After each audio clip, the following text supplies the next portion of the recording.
دوستو channel subscribe like اور share فرمائیں، شکریہ۔ بسم اللہ الرحمن الرحیم، الحمدللہ رب العالمین والصلاة والسلام علی خاتم النبیین پاک ویوز محمد منشا۔ السلام علیکم، کیسے ہیں جی؟ آپ سن تو چکے ہوں گے کہ بڑی ہنگامہ خیز خبریں ہیں کہ اسرائیلیوں نے ایرانی تنصیبات اور ایرانی لیڈرشپ پر حملے کیے ہیں، اور ان کے مین اہداف ظاہر ہے نیوکلیر فیسلٹیز، ملٹری انسٹالیشنز اور ایرانی ملٹری قیادت تھی، جس میں وہ گویا بڑی حد تک حیران کن حد تک کامیاب ہیں۔ تو پہلے تو ہم اس کے یہ امیڈیٹ نقصانات جو ہیں، یعنی جو ٹارگٹ تھا ان کو، اہداف کو حاصل کر لیا اسرائیل نے یا نہیں، اس پر بات کرتے ہیں، اور پھر یہ دیکھتے ہیں کہ اس کے اسباب کیا ہیں اور اب اس کے جو نتائج ہیں امیڈیٹ کنٹیکسٹ میں وہ کیا ہو سکتے ہیں۔ جو اسرائیلیوں کا ڈکلیئرڈ آبجیکٹیو ہے وہ یہی ہے کہ ہم نے نیوکلیر فیسلٹیز کو ٹارگٹ کرنا ہے یا کیا ہے، اور ملٹری انسٹالیشنز کو اور ایرانی ملٹری قیادت کو، اس میں بڑی حد تک وہ کامیاب ہو گئے ہیں۔ ظاہر ہے آپ یہ تو جانتے ہیں کہ پہلے بھی ریولوشنری گارڈز یا پاسداران انقلاب کے کئی جنرلز جو ہیں یا ان کے اہلکار آپ کہہ لیں عراق میں اور ایون شام میں مارے گئے، جس کا کوئی خاطر خواہ جوابی اقدام نہیں ہوا جس سے کوئی اسرائیلیوں کو نقصان پہنچتا۔ تو اب ایرانی افواج کے سربراہ کمانڈر ان چیف محمد باقری، یہ تصدیق شدہ میڈیا میں باتیں، اور یہ ایرانی اسٹیٹ میڈیا نے اور ایران میں جو بھی آپ کہہ لیں سوشل میڈیا ہے انہوں نے بھی ویریفائی کیا ہے، اور اس کو انٹرنیشنل جو نیوز ایجنسیز ہیں یا چینلز ہیں انہوں نے ویریفائی کیا کہ ایران کی مسلح افواج کے سربراہ محمد باقری اور اسی طرح پاسداران انقلاب کے سربراہ یا کمانڈر ان چیف حسین سلامی اور دو جوہری سائنسدان ہیں، نیوکلیر سائنٹسٹ ہیں، وہ مارے گئے ہیں۔ جو نیوکلیر سائنٹسٹ بائی نیم ابھی کنفرم ہوئے ہیں وہ فریدون عباسی ہیں، اور یہ جو ایرانی نیوکلیر آرگنائزیشن ہے اس کے سربراہ رہے ہیں، اس وقت نہیں تھے۔ اور اس طرح ایک محمد مہدی ترانچی ہیں، وہ ایران کی جو اسلامک آزادی یونیورسٹی ہے، یعنی گویا وہ نیوکلیر سائنسز کے متعلق ہے، اور یہ بھی مارے گئے ہیں۔ تو یہ یعنی ظاہر ہے یہ تو ہیں وہ بڑے نام جو سامنے آ چکے ہیں امیڈیٹلی، جن کی کنفرمیشن ہر لحاظ سے ہو چکی ہے۔ جبکہ ملٹری انسٹالیشن میں میزائلوں کے اسٹوریج یا میزائل فیکٹریز کو نشانہ بنایا گیا ہے، اور نیوکلیر فیسلٹیز ملٹیپل کہی جاتی ہیں، جن میں سے ایک تو کنفرم جس کا نام لیا جاتا ہے وہ نٹانز یا نتانز ہے، اور وہ ایرانی کیپٹل جو ہے تہران اس سے 250 کلومیٹر ساؤتھ میں ہے، یعنی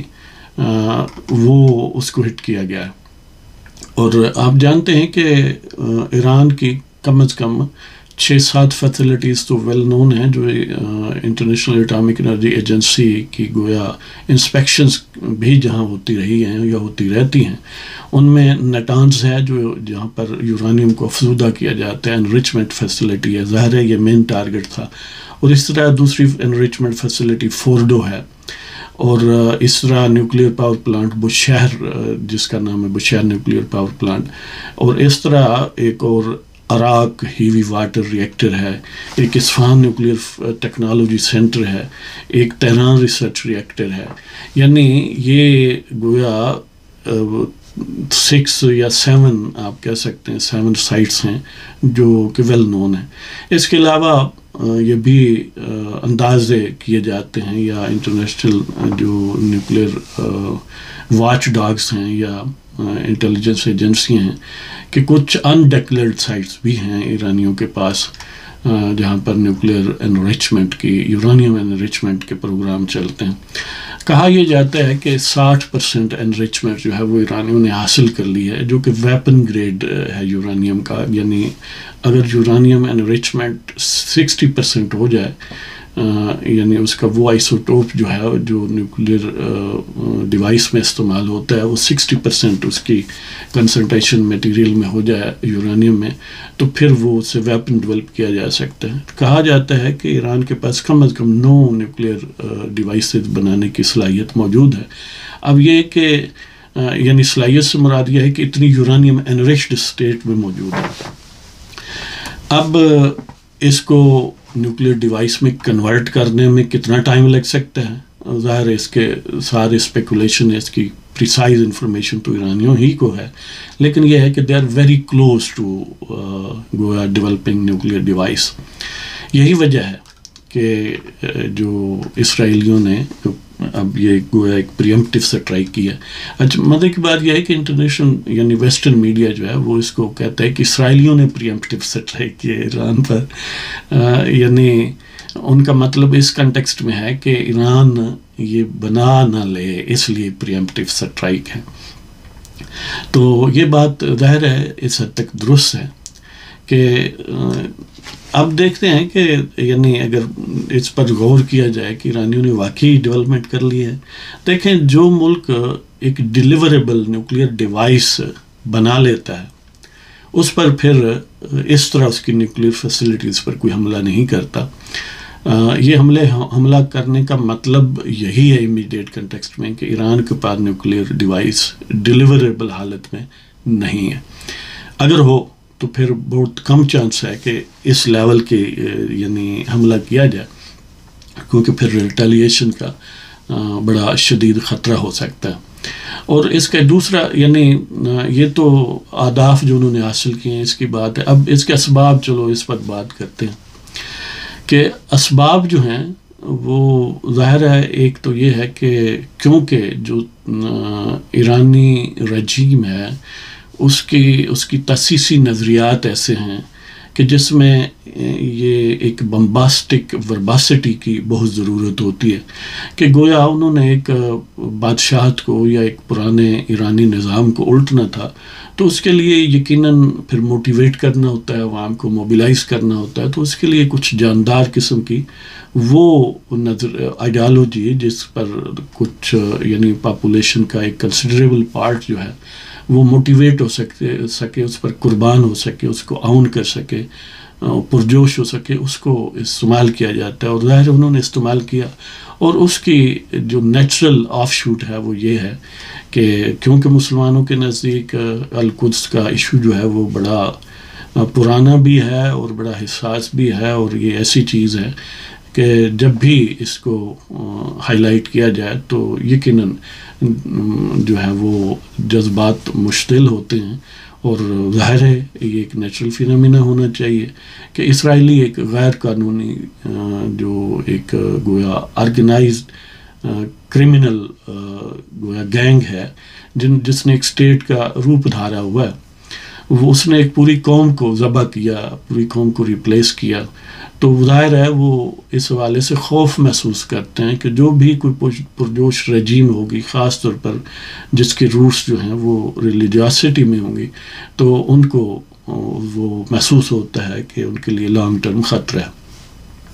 لہذا کیونکہ سلوگن ہی ان کا ریلیجس تھا تو اس حوالے سے پھر انہیں اسرائیلیوں کو خطرہ محسوس ہوتا ہے۔ ایک تو یہ سبب ہے، ظاہر ہے یہ گویا روحانی سبب ہے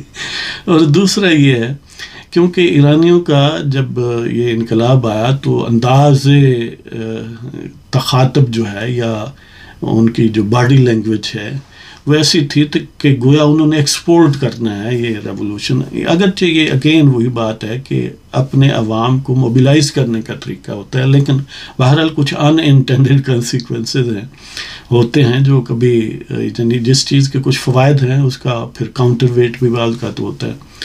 تو اس وجہ سے آپ نے دیکھا ہوگا کہ ایون 79 کے بعد پاکستان بھی مخصوص جو ایک طبقہ ہے وہ بڑا پرجوش ہوا اور بڑا اگریسو ہوا، اور انہوں نے ظاہر ہے یعنی گویا ڈارمنسی سے وہ ایکٹیویٹی کی طرف آئے اور بڑا اگریسو پوسچرنگ انہوں نے کی۔ اور اس طرح جہاں جہاں بھی اس طبقے کے یا اس اسکول آف تھاٹ کے لوگ ہیں ہوا، عراق میں بھی ہوا، شام میں. ظاہر ہے عراق میں ان کے خلاف حکومت تھی جب تک صدام تھے، اور جو شام میں حکومت تھی وہ گویا ان کے ایک طرح سے پیٹی برا بنتے ہیں. تو یہ جو معاملہ ہے اس سے ظاہر ہے پھر اس کے کنسیکوینسز تھے کہ پہلے ظاہر ہے صدام کو اس پر گویا پرووک کیا گیا یا اس کو موٹیویٹ کیا گیا ویسٹرن پاورز کی طرف سے یا عرب حکومتوں کی طرف سے کہ وہ کنٹین کرنے کے لیے ایران پر حملہ کرے. وہ جنگ شروع ہوئی، ظاہر ہے یہ آپ سب جانتے ہیں. لیکن الٹیمیٹلی جب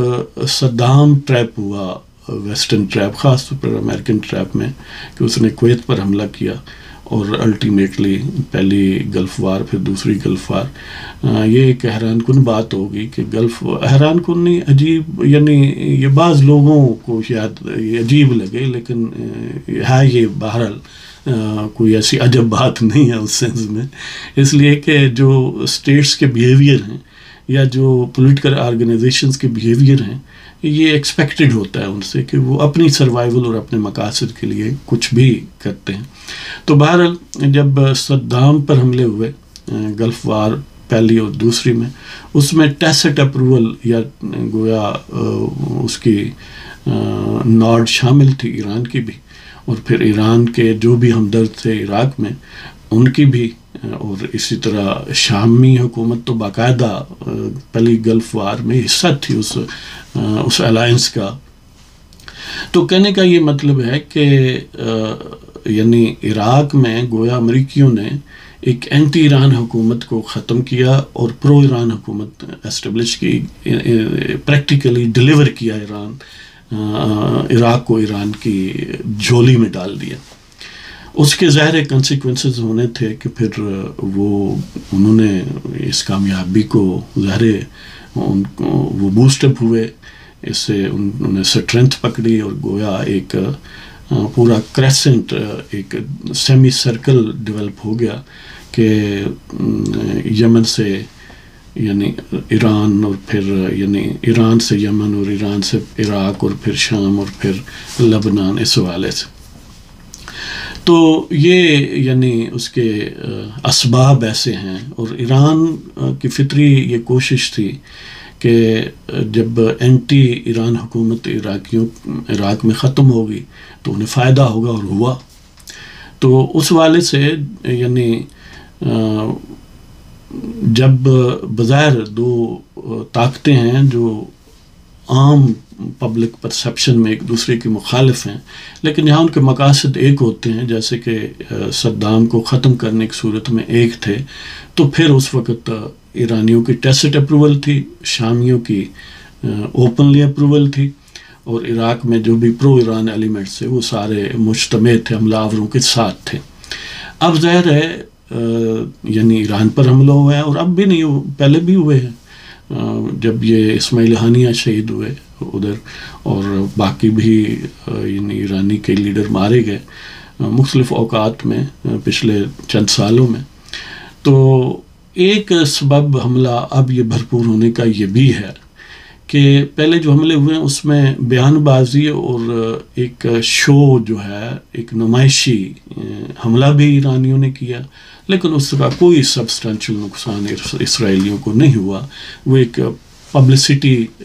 گیمک تو رہی، لیکن کوئی ملٹری انسٹالیشن ہٹ نہیں ہوئی، کوئی ان کا ملٹری یا پولیٹیکل جو بگ باس ہے وہ ہلاک نہیں ہوا. تو ایک یہ بھی وجہ ہے کیونکہ وہ گویا ود امپیونٹی انہوں نے وہ حملے کیے اور کامیاب رہے اور ان کا کچھ بھی نہیں بگڑا. تو اب ظاہر ہے انہوں نے پھر اس کو ریپیٹ کیا، اور اب اس لیول کا حملہ گویا ایران عراق جنگ کے بعد ایرانیوں پر پہلا ایسا بھرپور حملہ ہے. تو اب کہنے کو تو ظاہر ہے اب اس کے نتائج جو ہیں وہ نتائج یہ ہیں کہ ایران کی جو ایک بظاہر پردہ سا محسوس ہوتا تھا کہ شاید وہ خاصا پاورفل ہے اور یعنی ایک ریئل پاور ہے، وہ اس کا بھرم بڑی حد تک ختم ہو گیا. اس لیے کہ پرووکیشن پہلے بھی زبردست تھی. اگر پہلے ایرانیوں کے پاس کوئی اتنی طاقت تھی تو انہیں ریئیکٹ کرنا چاہیے تھا، اور نہیں ریئیکٹ کیا تو اس کا لازمی جو کنکلوژن ہے وہ یہی ہے کہ ان کے پاس اتنی طاقت نہیں تھی کہ وہ ریٹیلیٹ کر سکتے پروپورشنیٹلی. سمپلی ایک پبلسٹی گیمک کے طور پر تو انہوں نے کیا، لیکن کوئی سبسٹینشیل ملٹری لاس جو ہے ان مین اینڈ میٹیریل اسرائیلیوں کو نہیں پہنچا سکے. لہٰذا اب پھر انہوں نے اسرائیلیوں نے اس سے بڑھ کے حملہ کیا.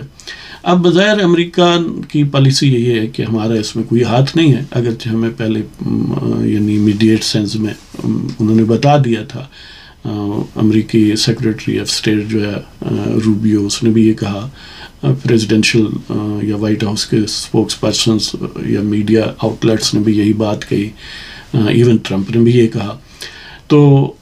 یہ بات بھی درست ہے کہ ایران کے ساتھ نیگوشیشن جاری تھیں ٹرمپ کی، اور وہ نہیں بظاہر اگر ایک ٹریڈیشنل وزڈم کی بات کریں تو وہ نہیں چاہتے ہوں گے کہ یہ نیگوشیشن سبوٹاج ہوں. یہی وجہ ہے کہ کوئی ایسا بظاہر کلیئر کٹ اشارہ نہیں ہے کہ امریکی حکومت کی نے پارٹیسپیٹ کیا ہے. لیکن دوسرا اس کا اسپیکٹ یہ ہے کہ دراصل امریکی حکومت بڑی حد تک یرغمال ہے اسرائیلیوں کے پاس. ان کی اے پیک جو ہے امریکہ میں وہ بڑی طاقتور ہے. یہاں پر کوئی سیاستدان جس کا کوئی ویٹ ہو وہ ایگزسٹ نہیں کر سکتا پولیٹیکل ارینا میں جب تک اسے آشیرواد اے پیک کی حاصل نہ ہو. اور اے پیک کیا ہے؟ وہ ظاہر ہے امریکہ میں اسرائیلیوں کا گویا ایک پولیٹیکل سسٹم کو کنٹرول کرنے کا میکانزم ہے، جو ڈائریکٹ پیسے بھی دیتے ہیں سیاستدانوں کو، اور ظاہر ہے ان کی پالیسیوں کو ڈکٹیٹ کرواتے ہیں. لہذا جو امریکہ ہے اس کا کوئی بھی سیاستدان اپنے پولیٹیکل کیریئر جو ہے وہ داؤ پر نہیں لگاتا، وہ سبمسو ہوتا ہے. اگرچہ امریکی پالیسی یہ یعنی اس میں امریکہ کو ایز یعنی بحیثیت اسٹیٹ نقصان ہے یہ جو کچھ ہوا ہے، لیکن اس کے باوجود بلڈوز اسرائیلی انہیں کریں گے. نیتن یاہو جو ڈکٹیٹ کروائے گا وہ انہیں کرنا پڑے گا، بے شک یہ نہ بھی چاہتے ہوں. اور یہی وجہ ہے، ایک سبب یہ بھی ہے کہ انہیں یہ پتہ ہے کہ ایرانی ریٹیلیٹ تھوڑا بہت کریں گے بھی، اور ضرورت پڑی تو امریکہ ان کا ساتھ دے گا. امریکہ کے پاس دوسرا کوئی آپشن اس سینس میں نہیں ہے کہ یہاں پر کسی سیاستدان جس کا کوئی پولیٹیکل میکانزم اس لیول کا ہو کہ وہ پالیسی کو چینج کر سکتا ہو. اس کی جرت ہی نہیں ہے کہ اسرائیلیوں کے خلاف جائے اور ان کی ڈیمانڈز کو پورا نہ کرے. لہٰذا انہیں ایک طرح سے یہ گارنٹی حاصل ہے، ایک اسرائیلیوں کو ایک انشورنس موجود ہے کہ پہلے تو ایرانیوں کے پاس اتنی طاقت نہیں ہے، اگر طاقت ہو تو پھر ظاہر ہے انہیں امریکہ کے ساتھ لڑنا پڑے گا، اور ظاہر ہے وہ بہرحال امریکہ سے زیادہ طاقتور باہر نہیں ہے. موجودہ صورتحال تو یہی ہے. اب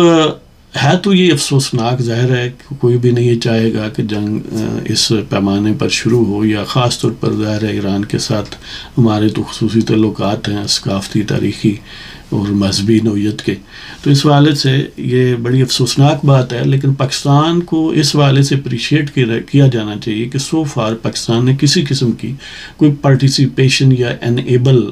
نہیں کیا اس حملے کو، اور نہ ہی یعنی بلکہ شہباز شریف نے تو ریسنٹلی ایران کا دورہ کیا اور وہاں پر کھڑے ہو کر ایرانی پیسفل نیوکلیئر پروگرام کو سپورٹ کیا. اب اس حوالے سے ہم کہہ سکتے ہیں کہ پاکستان کم از کم جو ہے وہ اس سے محفوظ ہے، اور بظاہر یعنی اس کا کنسیکوینس امیڈیٹ یہی ہے کہ اگرچہ یہ بڑی جذباتی اور بڑی ظاہر ہے ایک دھچکا ہے سیاسی اور ملٹری ٹرمز میں ایران کو، لیکن اس کے باوجود ایک فل فلیڈ وارفیئر ایران کے حق میں بھی نہیں ہے، کیونکہ ان کے پاس طاقت نہیں ہے اتنی. اور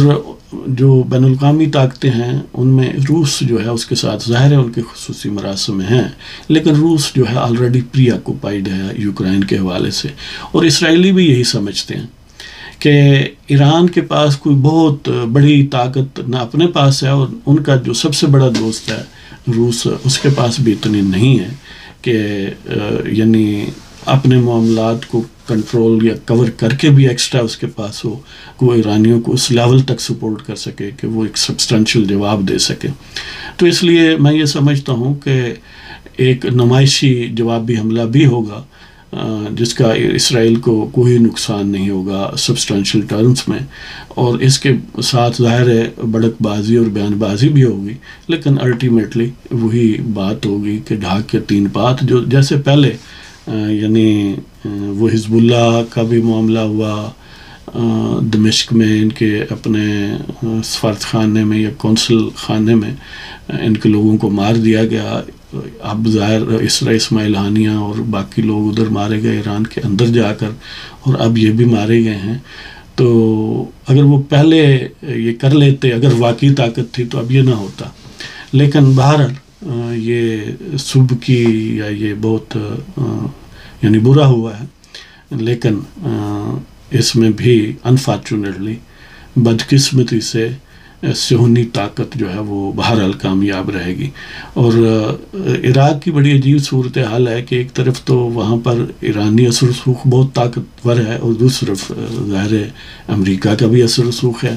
وہاں پر اس کی بھی یعنی ملٹری پریزنس موجود ہے. اور اس طرح کرد علاقے میں، شام کے کرد علاقے میں اور عراق کے کرد علاقے میں وہاں بھی ملٹری پریزنس موجود ہے.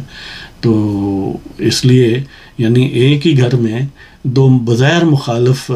گروہوں یا ملکوں کی پریزنس بھی موجود ہے، اور فرمیڈیبل پریزنس ہے. یہ بھی عجیب بات ہے. تو اس میں یقیناً عرب ملک جو ہیں ظاہر ہے بظاہر وہ جو کچھ بھی کہیں، لیکن وہ بھی ایک طرح سے حکومتیں خوش ہوں گی، اس لیے کہ عرب ممالک بھی نہیں چاہتے کہ ایران کے پاس نیوکلیئر پاور ہو. اور یہ امریکہ یا باقی بین الاقوامی طاقتیں بھی اچھی طرح سمجھتی ہیں کہ ایران اگر واقعتاً نیوکلیئر پاور بن جائے تو پھر عرب ملکوں میں سے بھی کوئی لازمی بنے گا، اس کو بھی نہیں روکا جا سکتا. تو دیکھتے ہیں جی کہاں تک یہ بات جاتی ہے. بہرحال ہماری دعا ہے کہ یہ جنگ و جدل جو ہے یہ ختم ہو جائے اور لوگ ظاہر ہے پرامن رہیں. لیکن ظاہر ہے ہماری خواہشات جو ہیں وہ ضروری نہیں ہے پوری ہوں، ہماری دعائیں جو ہیں وہ ضروری نہیں ہیں کہ جو ہم چاہتے ہیں ان کا نتیجہ وہی ہو. تو بہرحال جی اللہ تعالیٰ آپ سب کو خوش و خرم رکھے. پاکستان زندہ باد. اجازت چاہتا ہوں. خدا حافظ.